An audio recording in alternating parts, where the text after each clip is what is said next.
Hello，大家好，又係到咗簡短分享嘅時候啦。咁我繼續買玩具，其實係一次過買嘅，就買咗3隻恐龍。因為都係嗰句啦，咁我就儲開呢個三角龍屬嘅，咁同埋呢個棘龍屬嘅恐龍。咁所以其實我都會盡量買，但係我都買唔齊啊。咁呢隻就係即係 Netflix 嗰套卡通片啦，Jurassic World Chaos Theory 裡面嘅一個系列。咁我就都係冇睇到卡通，睇過1-2集咁。咁啊呢個就唔屬於呢個 Rebirth 嘅，咁但係呢個近都唔算近期，即係我諗呢半年度出嘅恐龍。咁佢就叫做 Chasmosaurus， 咁應該係三角龍其中之一類啦。咁我覺得佢比例都係啱嘅，佢係比較細隻啲嘅，即係三角龍就咁大隻，咁佢就咁細隻。咁佢就有好多品種啦，咁佢都係根據佢嗰個頭冠啊、佢角啊，或者佢嗰個身形大細咧，咁就會有唔同品種嘅。咁我哋拆箱嚟睇下啦，快快脆脆，係。咁啊，頭先開箱棘龍，我自己都好中意嘅，好開心，因為終於都買到。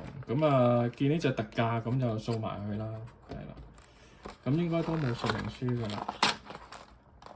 咁呢個咧都冇特別嘢玩嘅，好簡單啦，即係唔使入電啦，咁就係撳個掣，咁就會投惡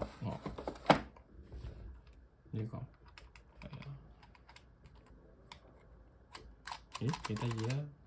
但係我真係少少可惜，個嘴就唔喐得啦。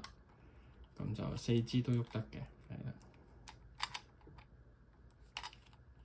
咁啊，可以咁樣啦。收藏就我通常都係咁樣擺埋落盒。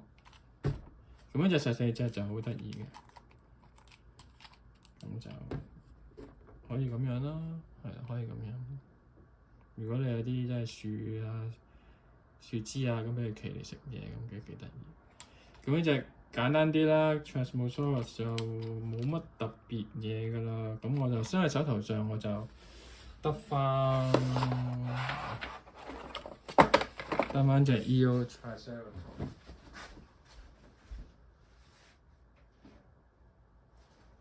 咁大家可以比較下嗰個大細啦，係啊。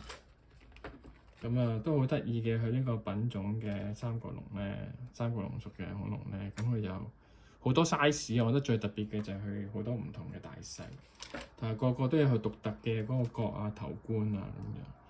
咁希望有機會同大家再分享其他啦。OK，拜拜。